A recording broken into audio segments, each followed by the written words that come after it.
Hi, I'm Jenna Weiler, and today I'll be discussing part of Chapter 12 with you. I'll be discussing the persuasive and a group presentation. We're going to start with persuasive. So, a persuasive presentation is when you're trying to change the way that your audience is thinking or their actions. And so, with doing so, there are 4 different types of persuasive speeches that you can do. The first one is a motivational presentation. The second one is a goodwill presentation. The third is a proposal, and the fourth is a sales presentation. So for the first one, motivational, that is when you're trying to generate enthusiasm through your audience. Some examples of that can be when you are a leader of a club or organization or a leader at work, and you're trying to get your audience more enthusiastic about things. And so you might be using a motivational presentation for that. The second is goodwill. That is when you are trying to get your audience in favor of the cause or action that you are talking about. An example of that could be for a organization trying to get people in favor of the cause and things like that, or like a fundraiser or raising money for a benefit.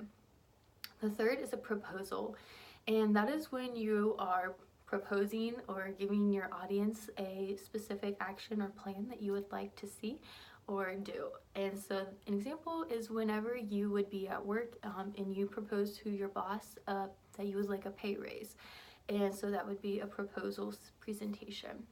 And the fourth is a sales presentation, and that is when you are trying to sell your audience either a product or service.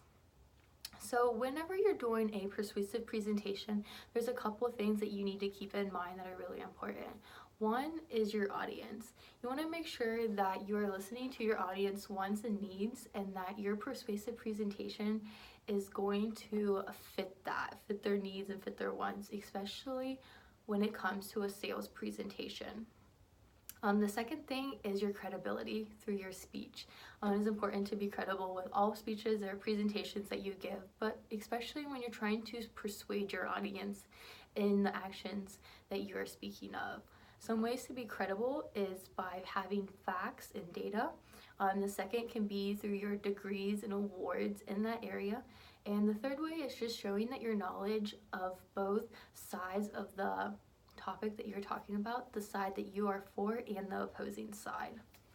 And then also ethics, that kind of goes along with your audience, just making sure that you are keeping in mind the ethics of your audience and what you're speaking of. And then also the layout of your presentation is important to make sure it flows smoothly and that you're wrapping up at the end. And you can look back at chapter 9 and see how a correct layout would be. And then also, if you are doing persuasive presentations in the future, or you've done some in the past and you would like to self-evaluate yourself, there is a self-assessment in chapter 12 that you can take a look at, which can really be beneficial to you. That way you know what areas that you can improve on and work with. And so then also in chapter 12, there's the group presentation. And so with group presentations, they can be very effective, especially with like groups and organizations. That way the audience still stays in tune because they are not just listening to the same person speak, they're listening to several speakers. So whenever you would do a group presentation, you would see these a lot at school, sometimes when you're working with a group of people in teams. And then there's 2 different approaches to a group presentation. The one is by organizing by task, and the other is organizing by topic. And so when you're doing a presentation, group presentation, it is very important that you are organized and that all of your members know what parts they will be discussing in the presentation about.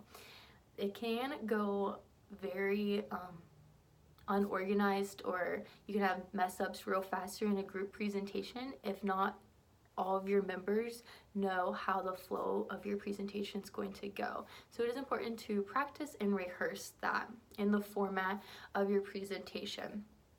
So thank you for listening today. Just a little recap. So persuasive presentations, there are 4 different ways that you can do a persuasive, and for a group there are 2. And if you would like to learn any more information about that, you can look back at chapter 12. Thank you.